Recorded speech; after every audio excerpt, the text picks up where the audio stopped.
Small café, nestled quietly on a bustling city street, was a sanctuary from the storm of life outside. On that particular rainy afternoon, the city wore a gray veil. The streets slick with rain, and the steady patter of droplets against windows created a soothing rhythm. Inside, the warm scent of coffee beans, baked bread, and sweet pastries mingled with the low hum of muted conversations and the clinking of ceramic cups.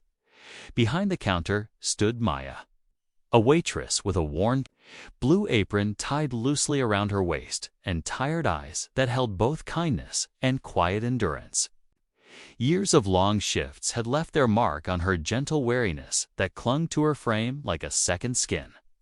Yet her smile, ever polite and soft, never faltered when customers came and went.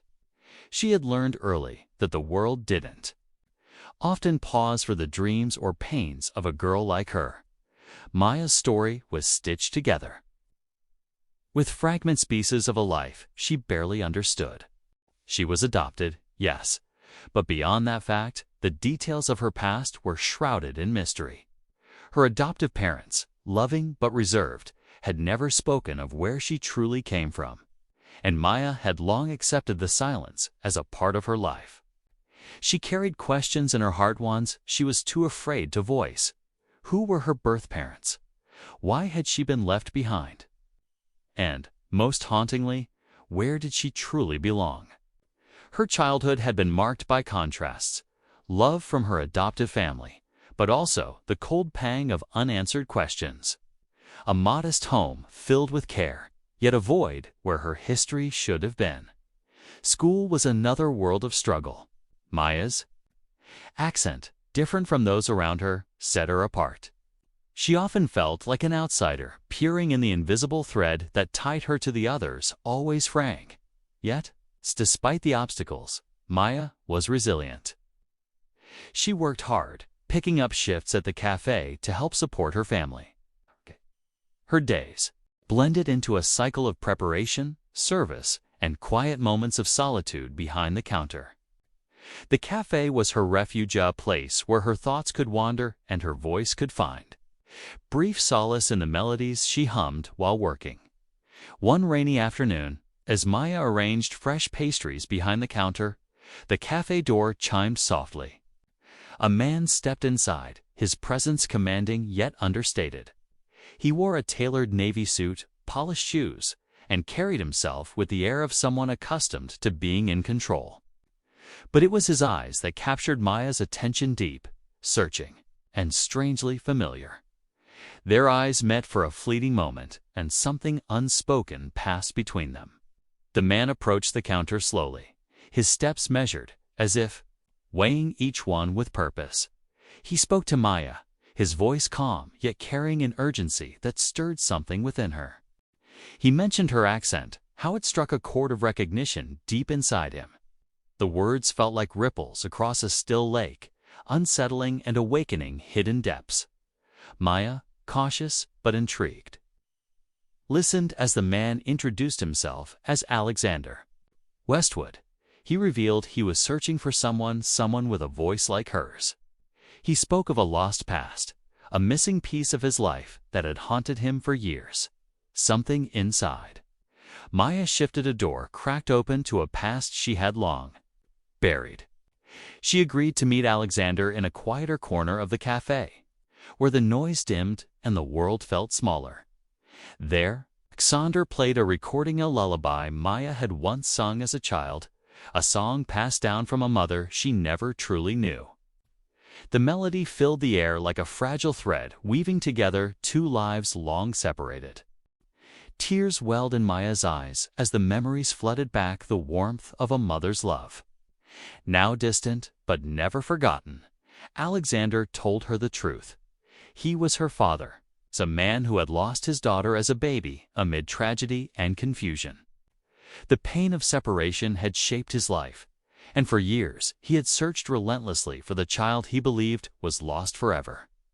For Maya, the revelation was overwhelming. Years of unanswered questions, years of longing for a connection, suddenly had an answer. Yet the path ahead was uncertain. The waitress with the tired eyes was now the missing daughter of one of the city's most powerful families. World apart from the life she had known, her early years had been a mixture of love and silence. Raised by a modest couple who had found her abandoned, Maya's life was filled with quiet moments of comfort, but also with an absence that no one could explain. Her adoptive parents never spoke of her birth family, and Maya grew up learning to live with the mystery. School brought its own challenges. Her accent marked her as different, and she learned to keep her head down to avoid the stares and whispers. Despite the hardship, Maya developed strength and determination. She worked hard to support herself and dreamed of finding the missing pieces of her story. The discovery of Alexander was both a miracle and a challenge. The wealthy, influential Westwood family welcomed her with open arms, but also with the complicated emotions of years lost. Maya struggled to reconcile the stark differences between the life she had lived and the one she was now being invited into. There was fear of losing herself, fear of rejection, fear of being swallowed by a world so unfamiliar. But there was also a hope that she might finally belong.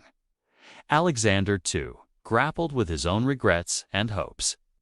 He had spent years consumed by grief and guilt, burying himself in work to numb the pain. Finding Maya rekindled a spark he thought long extinguished him, his chance to heal and rebuild what had been broken. Their journey together was slow and cautious. They met in cafes, parks, and quiet spaces where trust could grow. Alexander shared stories of Maya's birth mother, woman of grace and strength who had been taken too soon. He spoke of the chaos surrounding Maya's birth and the difficult choices that followed. Each story was a thread that wove Maya's past into the fabric of her present. As Maya learned more about her heritage, she discovered the complexity of the Westwood family, love and loss, intertwined with power and responsibility. Some relatives welcomed her warmly, while others viewed her as an outsider. A threat to their legacy, the city's elite events and lavish parties were worlds away from the humble café where Maya had spent so many years. Yet she met these challenges with resilience and grace, embracing both her roots and her newfound identity. Throughout it all, Maya's voice remained her most powerful connection to the past and the future. Her singing, once a private comfort, became a bridge to healing. The lullabies of her childhood turned into songs of hope and belonging, sung at charity events and family gatherings. Despite the challenges, Maya's story inspired many. She was a reminder that family was not only about bloodlines, but about acceptance, courage, and the willingness to show up for one another. One crisp autumn evening, Alexander invited Maya to the Westwood estate for a quiet dinner. The mansion, once cold and imposing, now felt warm and alive. As they sat by the fire, the years of pain and longing softened in the glow of understanding and love. Alexander took Maya's hand and promised she would never be alone again. Maya smiled through tears, finally feeling the peace and belonging she had long sought. Her journey from a waitress, unaware of her past, to the rediscovered daughter of a billionaire was a testament to the power of identity, resilience, and hope. It showed that sometimes the voices we think are lost are simply waiting to be heard. And in hearing hers, Maya found not only her family, but herself.